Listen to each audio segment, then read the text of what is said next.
कपड़े धोने वाली बहू। शादी के पहले से ही विभा को कपड़े धोने का बड़ा शौक था। कभी नल के नीचे तो कभी तालाब के पास। अरे मेरी नीली वाली लुंगी नहीं दिख रही है। विभा की अम्मा, कहाँ रखी है लुंगी? अरे वो तो विभा ने परसों ही धोकर रखी थी आपकी अलमारी में, देखो वहीं होगी। वो ना मैंने आज धो दी, मुझे लगा कि गंदी हो गई होगी।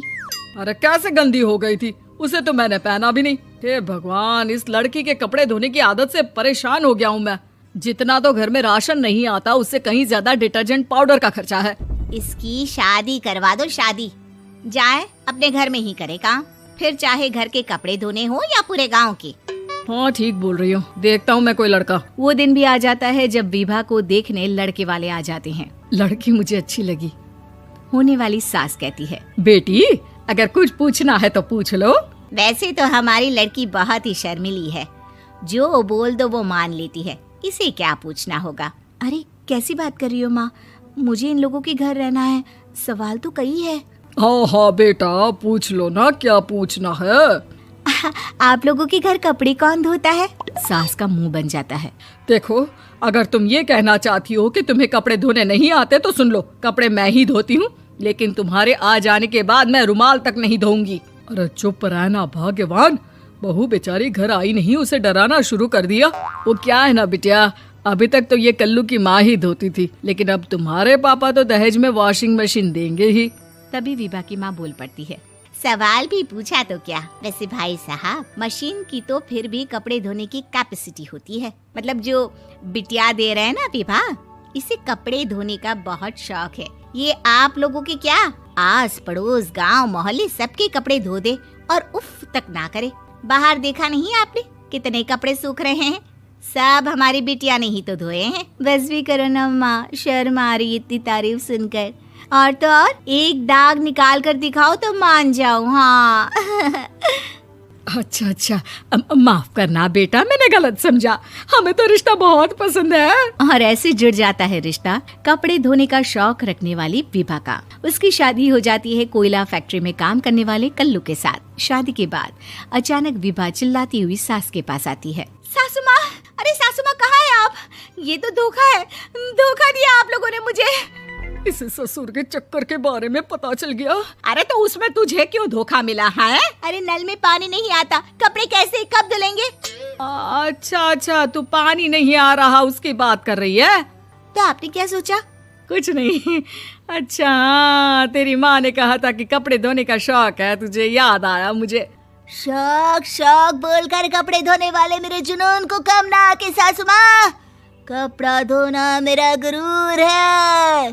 तभी पति भी वहाँ आ जाता है। अभी अभी मैंने इसे सनी देओल की फिल्म दिखाई है, उसी के डायलॉग मार रही है माँ। अच्छा सुन, साफ साफ बता रही हूँ, पानी सुबह 4 से 6 और शाम को 10 से 12 आता है, समझी? विभा टाइमिंग सुनकर हैरान हो जाती है। ये क्या भूतों का मोहल्ला है? सुबह 4 बजे उठकर कौन कपड़े धोता है? 4 बजे टंकी में पानी जाता है, फिर सारा दिन धोना ना, किसने मना किया? अरे कैसी बात कर रही हैं? 200 लीटर की टंकी में कितने कपड़े धो लूंगी मैं? सुबह ही उठ जाऊंगी मैं। अब क्या था, विभा सुबह 4 से लेकर रात के 12 बजे तक कपड़े ही धोती रहती। एक रोज सास पड़ोस से निकलकर कहीं जा रही होती है कि साथ वाली कहती है, हाँ कल्लू की माँ, जरा ये बताओ कि 2 साड़ी है, 2 ब्लाउज और एक पेटीकोट और एक नाड़े वाला लंबा कच्छा। हाँ तो? अरे तो क्या, कितना लोगी धुलाई ये बताओ। धोबन दिख रहे हैं हम क्या? हमारे पति सरकारी नौकरी से अभी अभी रिटायर हुए हैं और बेटा सुपरवाइजर है कोयला फैक्ट्री में। धोबन समझ रखा है हमें। हाय रे कल्लू की अम्मा, माफ कर दो, वो तो मोहल्ले में यही सब बता रहे थे कि तुमने बहू को कपड़ा धुलवाने के काम में लगा दिया है। सास को पड़ोसन की बात सुनकर गुस्सा आ जाता है। वो घर पहुंचती है जहां घर के बाहर ही इतने सारे कपड़े सूख रहे होते हैं जितने कि किसी धोबन के घर पर। अरे ओ कल्लू की दुल्हन, बाहर निकल। माँ जी यहीं आ जाओ, बाथरूम में चादर धो रहे हैं हम। अरे अभी हम धोते हैं, तुमको बाहर निकलो। ये आस पड़ोस वाले बोल रहे हैं कि हम बहू से कपड़े धुलवा धुलवा कर उसे कपड़ा धोने वाली बना दिए हैं। अरे छोड़ो ना माँ जी, किन लोगों की बातों में आती हो? आस पास के लोगों का तो काम ही होता है कि वो किसी तरह सास बहू को लड़ा दे। बहू सारे घर के कपड़े धोती है, ये क्या कम है? बोलिए। सास को भी लग जाता है कि वो बहू का ये सनकीपन नहीं छुड़वा सकती, इससे अच्छा है कि खुद ही चुप हो जाए। एक रोज सास और बहू मंदिर जाते हैं, जहाँ सास की साड़ी वहाँ खड़ी भीख मांगने वाली से मिलती है। माँ जी क्या बात है, आपकी साड़ी उस भिखारन से कितनी मिल रही है ना? हाँ हाँ देखो तो, दोनों की साड़ी मिल रही है। क्या बात है कल्लू की अम्मा, तुम खुद को तो अफसर की बीवी बताती हो और ऐसी सिंपल सी प्लेन साड़ी पहनकर घूमती हो। सिंपल और प्लेन नहीं है ये साड़ी। तो क्या सोने के धागे से फूल बने हैं? कुछ भी सासू माँ, कुछ भी। हाँ बने थे इस साड़ी में सोने के धागे से फूल। मेरे पति लेकर आए थे मद्रास से स्पेशली मेरे लिए 10,000 की। ताहे भाई साहब इस भिखारन के लिए भी सेम टू सेम साड़ी लेकर आए होंगे 10,000 की।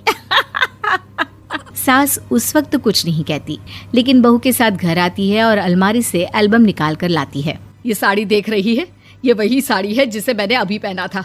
इस साड़ी में ये जो चमकदार फूल दिख रहे हैं ना, ये सोने के धागों से काढ़े गए हैं। लेकिन तू लोकल वॉशिंग मशीन ब्रश से घिस घिस कर सारे फूलों को निकाल कर साड़ी प्लेन कर दी। मुझे माफ कर दीजिए सासू माँ। और तो और, जब मैंने तुझे तेरी गलती के लिए कुछ नहीं कहा, लेकिन तूने तो सबके सामने मेरा मजाक ही बना दिया। क्यों? बहू को समझ में आ जाता है कि अब से उसका कपड़े धोना बंद।